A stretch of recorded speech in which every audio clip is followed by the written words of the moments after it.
الحمد لله تعالى نحمده ونستعينه ونستغفره ونعوذ بالله من شرور أنفسنا ومن سيئات أعمالنا ومن يهده الله فلا مضل له ومن يضلل فلا هادي له وأشهد أن لا إله إلا الله وحده لا شريك له وأشهد أن محمدا عبده ورسوله. يا أيها الذين آمنوا اتقوا الله حق تقاته ولا تموتن إلا وأنتم مسلمون. Indeed, all praise is due to Allah. We praise Him. We seek refuge with Allah from the evil in our soul and from our sinful deeds. Those who are guided by Allah, no one can misguide them. Those who are not guided by Allah, there is no guide for them. I bear witness that there is no deity, there is no God worthy of worship except Allah subhanahu wa ta'ala, and that Muhammad sallallahu alayhi wa sallam is His servant and messenger. O you who believe, revere Allah as He should be revered, and die not except as Muslims. Amma ba'd. I'd like to welcome you this morning to the Islamic Society Leading American Muslims, an organization established to conduct dawah and to nurture, hold the hands, and encourage those people who come this way. Whether you were born into a Muslim family or whether you reverted to Islam at some point in your life, we want to create a safe place for you, a nurturing place for you. And in that spirit, I ask that you never criticize, castigate, or condemn anyone that's in this room to their face or behind their back. That's one of the really strong suits of this organization, is that we are trying to create an organization that is full of hope, that is full of love, and that you feel that love when you're together. And this is what has prescribed by Allah, that we love each other, that I want from my brother what I want for myself. That you are not truly a believer until you want for your brother what you want for yourself. And so the sign of the true believer is one that exhibits love and care. So I want to welcome, who's here for the first time today? Would you please stand up and just introduce us and yourself and tell us how you found out about it? Hi, good morning. I'm Jose Martinez. I'm actually friends with Rasal. So just wanted to learn, and I'm here for that. Well, welcome, Jose. Well, thank you. Hope that this will be the first of many times. Thanks. There. Yes, sister. Hi, so my name is Akisa. I moved to Florida and my son started jiu-jitsu class. And one of my friends, Miss Layla, was in class with her son, and she told me about the Islamic school, and so my son is in school right now. MashaAllah. Alhamdulillah. Well, welcome. And we hope this will be the first of many times. We hope that both of you will become vital members of our family. Did I miss anybody? Alhamdulillah. I want to tell you that last night, Sister Nuran was the actress in the Faith Club. We had 21 Muslims that went to the villages to see the Readers Theater of the Faith Club. We had 2 non-Muslim friends of ours that came. The church was full, was packed out, and it was an amazing experience. The director of the Readers Theater said that it was the best of all the 14 performances. So I just want to tell you that if you ever get a chance to see it again, and hint, hint, no pressure intended, but I hope that Dr. Kazi is going to make a film out of it, inshallah. We've been praying for this for years, and so no pressure, Dr. Kazi. Just, I think it's a great project, inshallah. Also, I want to announce that on Thursday, the Walk a Mile in her shoes, and by the way, gentlemen, that doesn't mean you have to wear women's shoes. Assalamu alaikum, welcome, sister. But Walk a Mile in her shoes will be Thursday. If you go and sign up for this, sign up under the Islam Inc. team. We have 2 teams, the Orange County Domestic Violence Task Force and Islam Inc.'s team. It's $25. It's a great cause. I really beg everyone to show up that can. We will be walking from City Hall in Orlando to, I forget, it's something historic place. It's about a mile walk. But here's the information. If you'd like more, it's also on the board. Please support this event. It is part of the vision statement of ISLAM. to address issues of domestic violence. So, as many of you might know, I am the chair of the Orange County Domestic Violence Task Force, and we are really working hard this year to make the public aware of issues of intimate partner violence and to stop it, inshallah. Let's see. So March the 26th will be our next potluck at St. Lucia United Methodist Church. Please mark your calendars and save the date. Let Maysoon know who's coming. It helps us with the catering and planning of that event. We're still collecting these items. There's Maysoon's number if you'd like to be on our group. And March the 5th Peace Rally at Lake Eola. What time is that? Who can remember? I don't remember. It was in the email I sent. I didn't say Okay. it. So. It's posted. And it'll be posted again to make sure. I'm so glad to see Brother Malik here.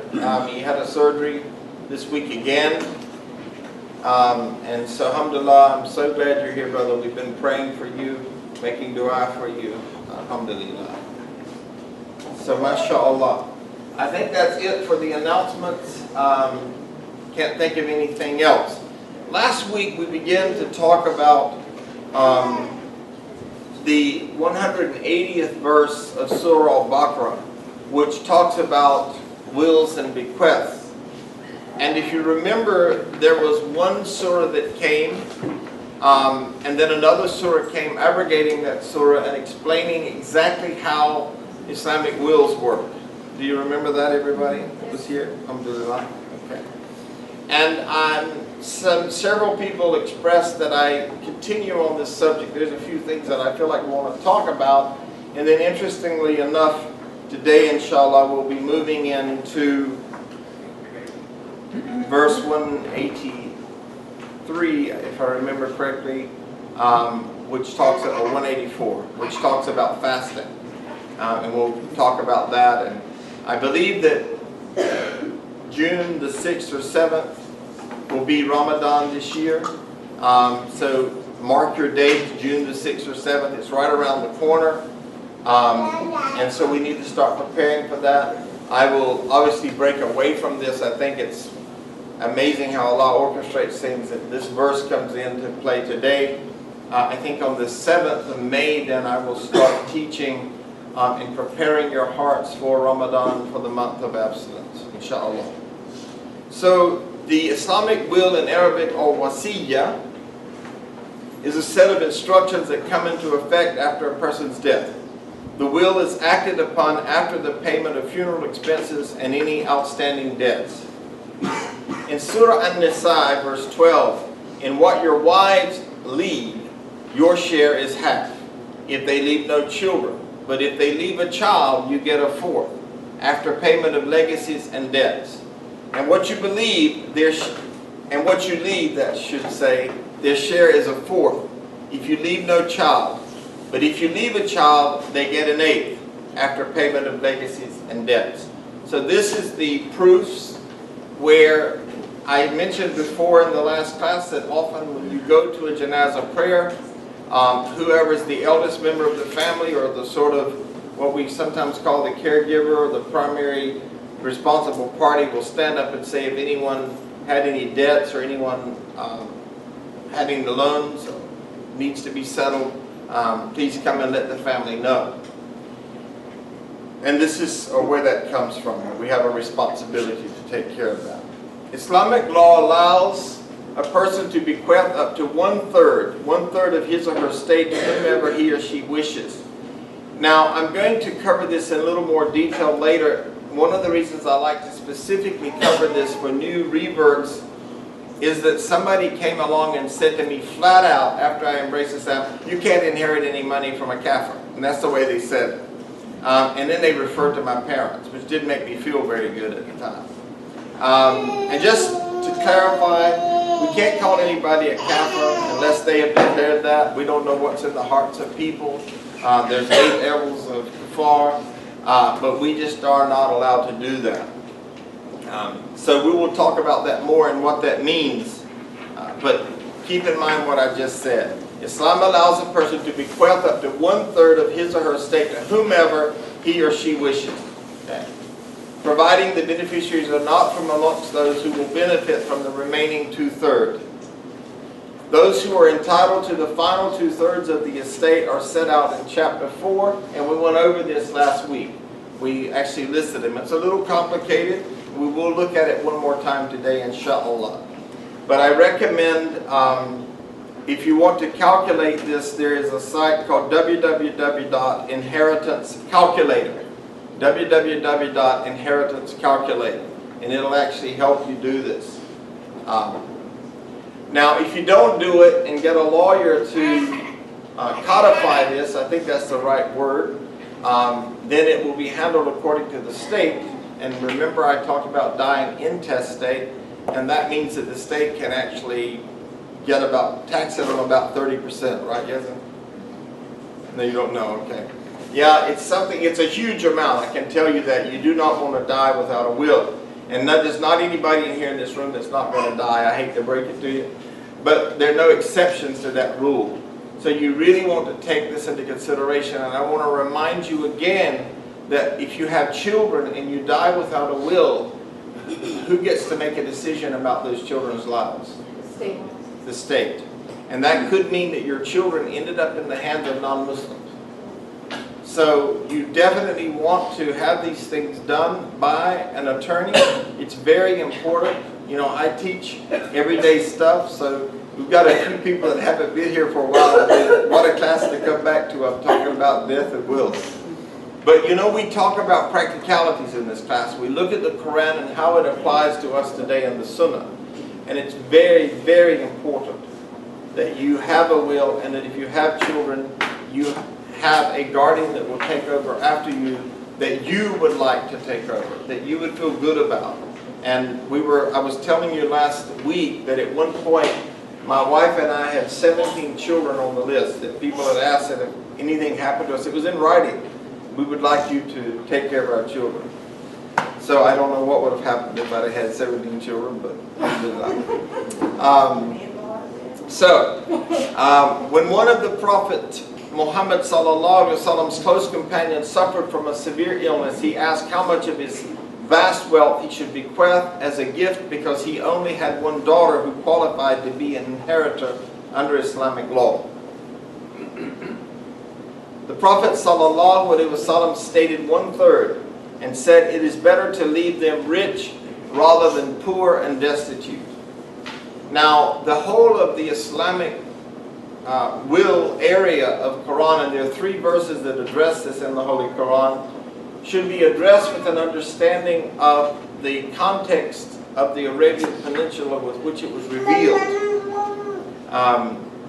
Because we have to remember that prior to this, women did not inherit, or they had some strange ways of inheriting according to their tribes. But this gave a guaranteed right for women to inherit.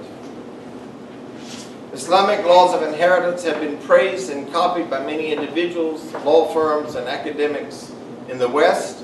Professor Almaric Rumsey from King's College in London, England, said the Muslim law of inheritance comprises beyond question the most refined and elaborate set of rules for the devolution of property that is known to the Western world. This man died in 1899, but his quote is still out there in law books about the greatness of the Islamic system of inheritance. When an estate is divided according to this divine system of law outlined in the Quranic text and in the traditions of the Prophet, it will be highly rewarding in the sight of Allah, not only for those that receive the wealth, but when you leave this world, you will know that you left it according to Allah and His Messenger. And you have practiced the Sunnah and you have practiced the Quran. Also, if you leave part of your estate as Sadaqah Jari, it will actually benefit you after your death. So for example, if you leave an institution or you write a book, everything knowledge, whatever you've taught, and this is one of the reasons that I want these classes on YouTube, is so that inshallah after my death, I will continue to get rewards inshallah for teaching. So this is why we try to get this stuff out. It gives a person peace of mind to know that their wishes will be carried out after their death according to the Quran. It helps avoid unnecessary disputes sometimes occurring after a person's death. If you have the Islamic best wishes of your family, alhamdulillah, this is a great benefit, because we know that in the West what we have is people always looking for loopholes to contest a will. So you'll see that there's an essence later on about the importance of your family's good wishes, and we'll talk about that later on. If a person dies without a will, it is called dying intestate, and the wealth will be distributed according to the laws of the country in which the person lived. And so your choice is now. When a married couple dies, leaving young children, if there is no will and no guardians appointed, the courts have an overwhelming say in where those children are placed. No will means that such children's lives, both now and in the hereafter, could be in peril. Such guarantorship or guardianship be given to someone not Islamically suitable. And this, of course, should be our biggest concern. An Islamic will gives a person the opportunity to help those that are less fortunate, assure that the charities they supported in their life are not neglected at the time of their death. So it's perpetual blessings. Helps not only the beneficiaries, but can help the deceased person too, who may wish to set up provisions for an ongoing charity, an action that continues to be rewarded even after death. With the principle that 1/3 of a person's estate may be distributed as he or she wishes, the Prophet Muhammad ﷺ said, God was being generous to you when He allowed you to give 1/3 of your wealth in charity when you die to increase your good deeds. When a man dies, his action comes to an end except for 3: an ongoing charity, knowledge that benefits others, or pious offspring who pray for him. And we all hope that our children will pray for us when we die.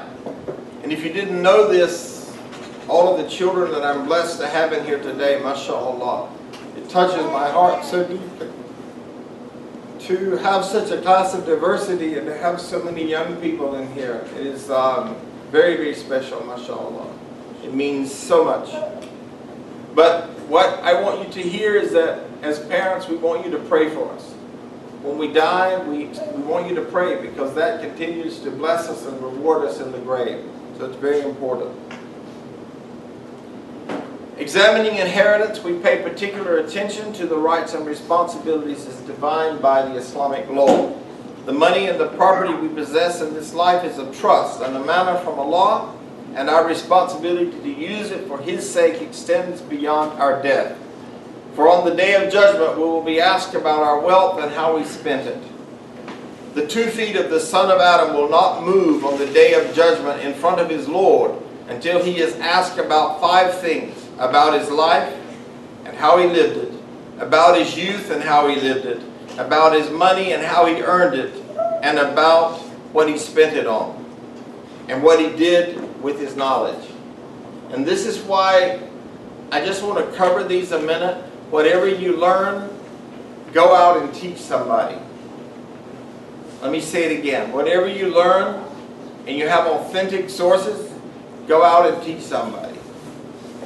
Because it will speak for you later on. It will be a witness for you later on. And if you mention the name of Allah on a gathering on this earth, He will mention your name in a gathering far greater than the gathering you were in. So, when you spend your money always thinking about how would Allah want me to spend this money. Be a faithful steward of your money. And by the way, this comes from our Tirmidhi.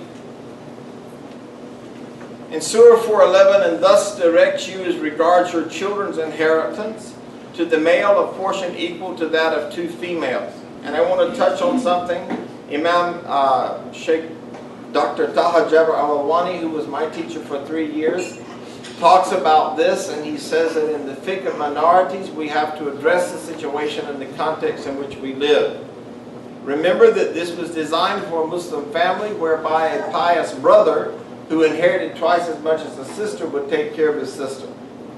If you live in a situation where your family is not too pious, and the brother might take that inheritance and usurp his power, then you need to have the wisdom, the hikmah, to know that. Okay? So sometimes people get very upset when they read this or when they learn this. Understand the principle behind it. The principle behind it had to do with the responsibility of the older brother.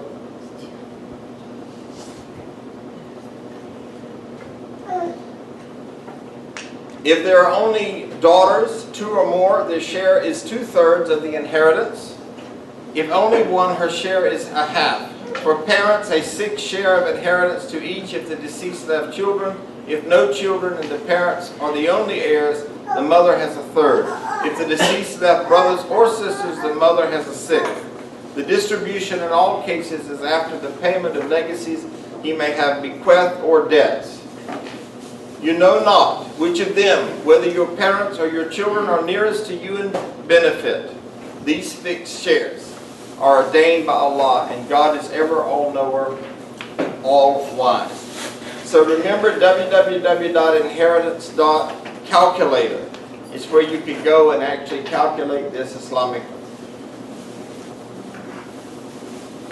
Islamic scholars have derived several essential instructions from this verse, the most important being debts and bequests are taken from the estate before division among the heirs. A son receives twice as much as a daughter, and I said exceptions would be covered later. I just covered them. If the deceased children are female, they receive 2/3 of the estate divided equally among them. The leftover would also be returned to them if there are no residual heirs. If the deceased is survived by only one daughter, she receives half the estate. The leftover would also be returned to them if there are no residual heirs. I know this is a lot of information. It's very detailed, and I don't expect you to walk out of here and be able to pass the test on it. But what the most important thing is that you're aware that if you are a Muslim who lives according to the Quran and the Sunnah, you want to follow up on this, you want to learn about this, and you want to apply this in your life. Very important. If there are children, parents receive 1/6 of the estate each. In the absence of children, if the deceased leaves siblings, maternal or paternal, the mother then receives 1/6. In the absence of children and siblings, the mother then receives 1/3 of the estate. And everybody's confused now, right? And that's exactly I am too. But I wanted you to see it because I always show you the truth from the Quran. I break it down for you. And then, as I said, you can go back to these sites that I've recommended and get the details of it. In Surah An-Nisa, verse 4 and 12, here is the verse in the Quran that actually divides everything. I'm just going to read it. I'm not going to go into it in detail because it's very complicated.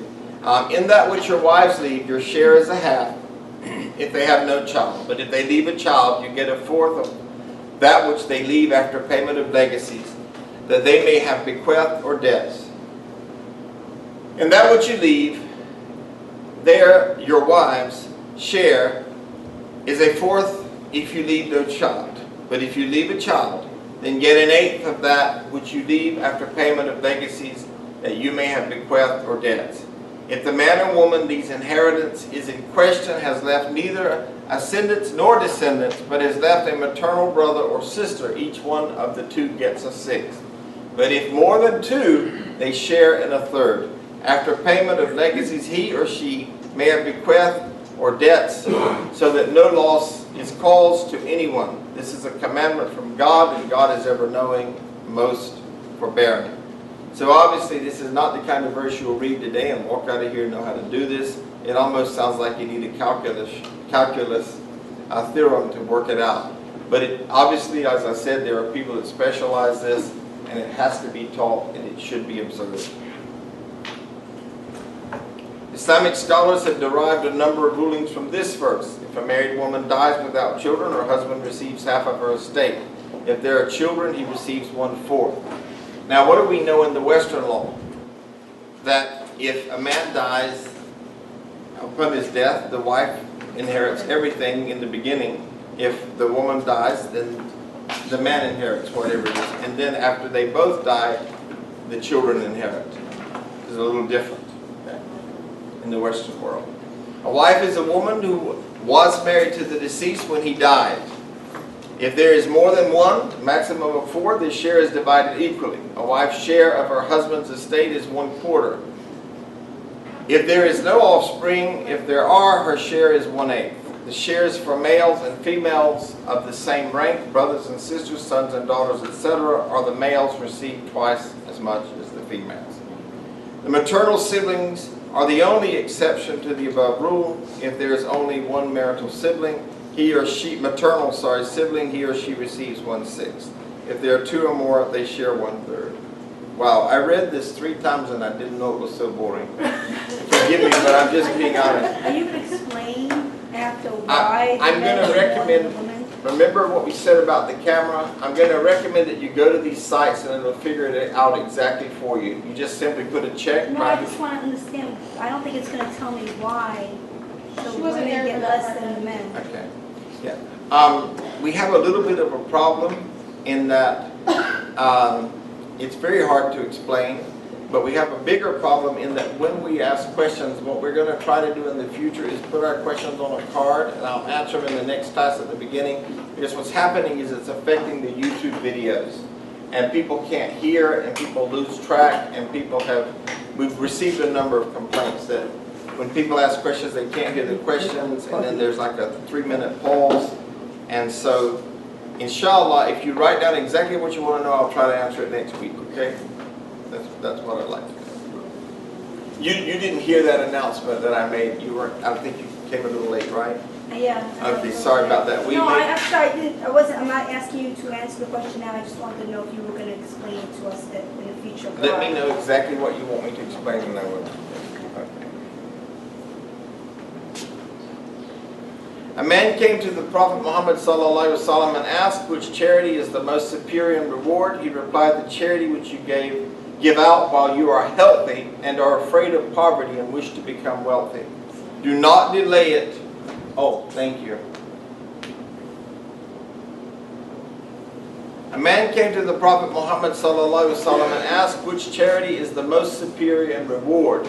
He replied, the charity which you give out while you are healthy and are afraid of poverty and wish to become wealthy. Do not delay it to the time of approaching death and then say, give so-and-so to such and so much to such and such. And this is from Baqarah.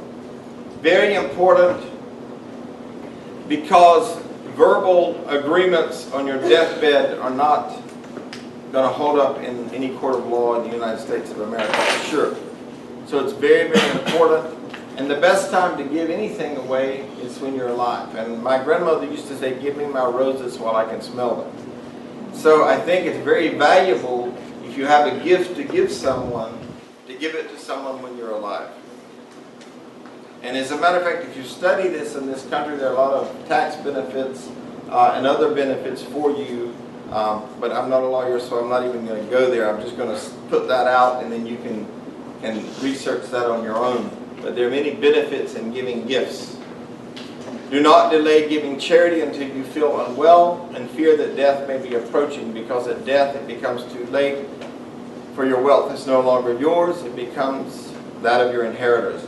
Now, what do we also know about if you're dying? Do you think you might be emotional? Do you think that you might be in a good mental state to make those kind of decisions? No, not usually. So the Prophet said, make it while you're healthy. Well, the wealth Allah has entrusted one with is theirs to dispose of in whatever way that you see fit. If there are people or organizations or charities you would like to help, you can do this at any time. There is no need to wait for your death or impending death. To understand the Islamic law of inheritance, it is necessary to consider the system of inheritance that operated within the Arabian Peninsula prior to the revelation of the Quranic injunctions on inheritance. Although we do not have the exact details of the system that operated prior to the Quranic revelations, we do know that the system of inheritance was confined to the male agnet relatives, asaba in Arabic, of the deceased. In this old customary system, only the male agnets, asaba, were entitled to inherit.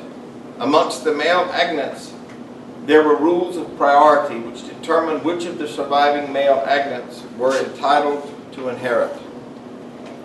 It is likely that the rules of priority that operate among the asaba in Sharia are a carryover of the customary agnatic system. In Islamic law, the son takes priority over the father, who in turn takes priority over the brothers, who in turn takes priority over the paternal uncles. Now, what's interesting is nowadays when there's a janazah prayer, who usually leads it predominantly? The imam. Do you know what the fiqh says?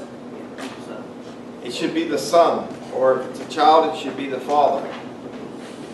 Yes. So it's usually the closest, the most senior family member that actually, according to fiqh, according to the most authentic teaching of Islam, that should actually lead the janazah prayer. It's not the responsibility of the imam. He can do it, but it's not his responsibility. The modification, according to Sunni scholars, was to create financial security for Muslim women. And I want you to hear that loud and clear. Whenever you are seeking advice about this, you need to make it clear that you tell people, I am a convert, I am a revert, I do not have a Muslim family that's going to, or, you know, you need to make sure, because there is fiqh that is specific to marginalized groups. And scholars can help you make those decisions. It is true that a Muslim does not inherit from an unbeliever.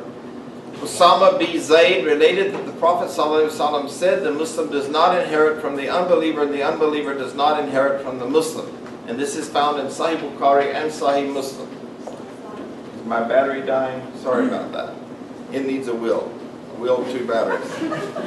However, that applies only to the fixed shares allotted to each relative by the Quran. In this case, we are dealing with the bequest, since there is a written will from your father. Muslims and non-Muslims are free to make bequests to each other, and it is an excellent idea when Muslims have non-Muslim family to make bequests to them. How much can that be? 1/3. This is what you want to know. In Islamic law, up to 1/3 of the estate can be set aside for the bequest. Therefore, you may receive up to 1/3, 33.33% of your father's estate, since this is the maximum amount of a person's estate that can be bequeathed to non-inheritors. If the percentage your father wishes to give to you is in excess of this amount, then you will not be permitted to accept this excess without the express permission of the other inheritors, since it is their right. This is best practice according to Islam. Now, I also want to refer to you one sheikh that has specialized in this, is Sheikh Asim al-Hakim. And if you YouTube will versus inheritance, he will explain the difference, because he talks about the word will in Arabic and how that can be a gift. So he gives the story about how a revert inherited the home of their parents, but the parents were not Muslim. And he explains how, yes, you can get this because this is a gift. The house is a gift to you. So don't just let somebody walk up to you and say you can't inherit anything from your parents, they're not Muslims, and then you say, oh, you know, and then go straight to your parents and say, I can't get anything from you because you're... This is not dawah, folks. And this is just not hikmah. So get it, really understand it. If you have questions, come to me after class. And let me explain anything that you don't understand, or try to explain it, or get the answer for you. But, you know, this is exactly what I was told. I wasn't told anything about the difference between a will and a bequest. I was just told straight out, you can't inherit. And that was not true. That was not from a scholar. It was not from someone who knew. It was someone who didn't know, but thought they knew. And this is why I encourage you that when people come to you and give you information about Islam, if they cannot show it to you, then find somebody that can. If they cannot give you the proofs from the Quran and the Sunnah, then you are not in good hands. Because I created a lot of damage in my family when I became a Muslim because of erroneous things that I was taught. I don't want you to repeat that. It was very unnecessary. And so now we move into the fasting prescription in Surah Baqarah, in our tafsir, and we will actually sort of look at the evolution of fasting in Islamic history. And as you'll see in these verses, you'll see what I'm talking about, inshallah. So in Surah Baqarah, verses 183 and 184, O you who believe, fasting is prescribed for you as it was prescribed for those before you. Who is that talking about? The people of the book. Before I was Muslim, I fasted. When I was a Christian, I fasted.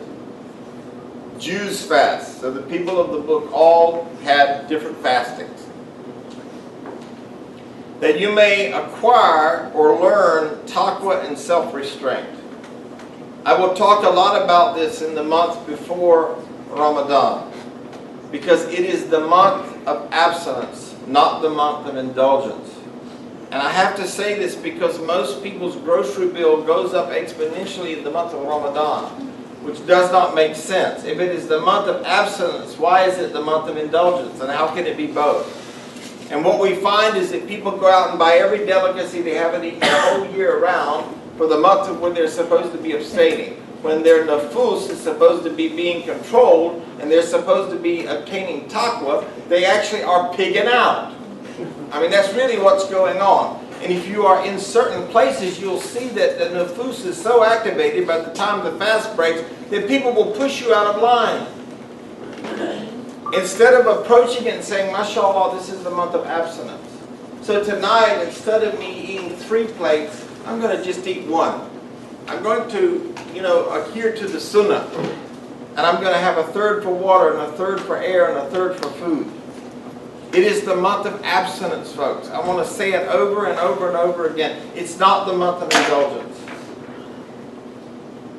And just imagine that if you're trying to learn taqwa, but you're feeding your desires, you're just shoving it in the mouth, just everything you want, everything you desire, you're just eating it.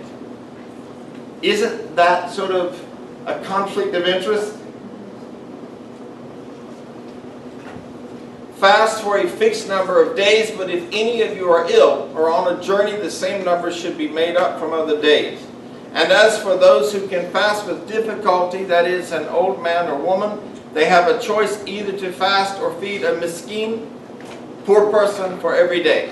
But whoever does good of his own accord, it is better for him,